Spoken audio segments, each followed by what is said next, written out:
Hello, my name is Jonathan Young with RigRack. Thank you for purchasing a RigRack. This is one of the most versatile weight racks you will ever own. This can be used as a great garage gym. One of the things that I love about this is it folds up nice and compact, so you can still use your garage to park your car when you're done working out. And this also is a mobile weight rack where you can take it on the go. You can take this to a park and lift and work out in the park. So what we have right here is what you should have received in the box. If you ordered a pedestal mount so that you can set up the rig rack without a hitch on a vehicle for your garage, for example, this is a wall mount and this is the pedestal mount. I'll do a separate video on how to set those up. Okay, so with your rig rack, these longer posts ship in a separate box. Okay, but these tubes go in. They telescope in, and that's how you set this up right here.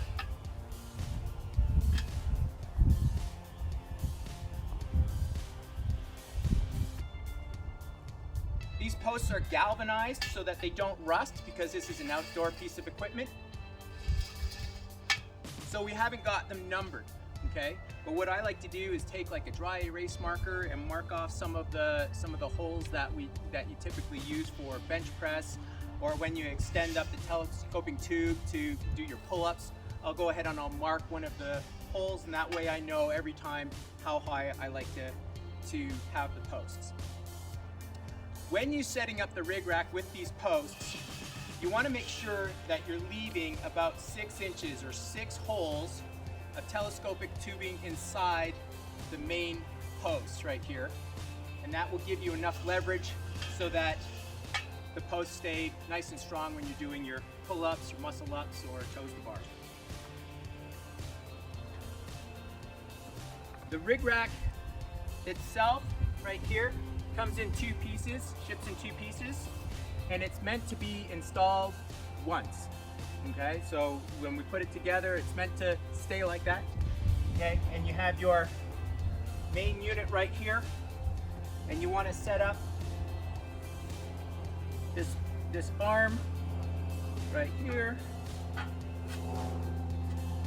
inside the rig rack unit. It'll fit really tight. So some of the things that you might want to have is a mallet to go and hammer this in, okay? Preferably on something like a rubber mat down there, okay? And then a 19mm socket, crescent wrench and ratchet, so that you can install the bolts on the rig rack where the holes are. There's a hole on the side right here, and then there's a hole up top on the front. So just give it a few whacks in there to go in, and then you want to put these bolts in.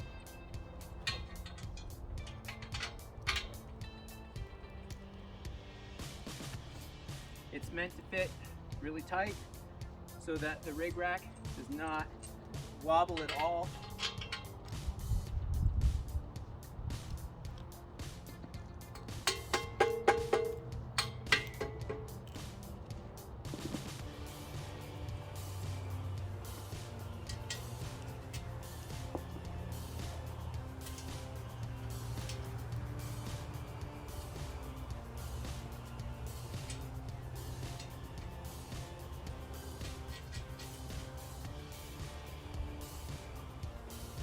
Well, from here,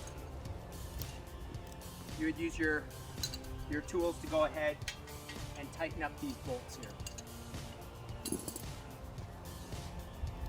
is how it looks on the other side. Okay, so I've gone and inserted the rig rack into the hitch of the vehicle, right?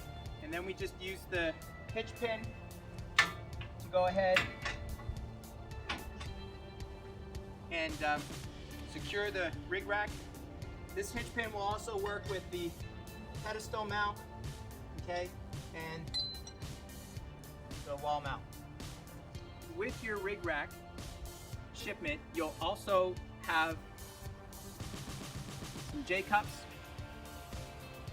with some cotter pins, okay, and some U-clamps with some cotter pins. All right, so now I'll go over how to secure your rig rack for travel so that it's safe and nothing's going to fall off while you're on the road. Okay, so you want to make sure that your telespar is, centered on the rig rack. Okay, and then you want to use your U-pins and cotter pins, and you want to make sure that the U-pin, the bottom part of the U-pin right here, goes on the silver side of the support posts. That way, when I push in the U-pin, I only need one cotter pin to secure the unit. Okay? Over here, same thing. Cotter pin goes on the U-pin right here. Now with your J-cups, again, you also have a cotter pin. I like to set them up so that the J part goes on the back, on the inside, between the rig rack and the truck.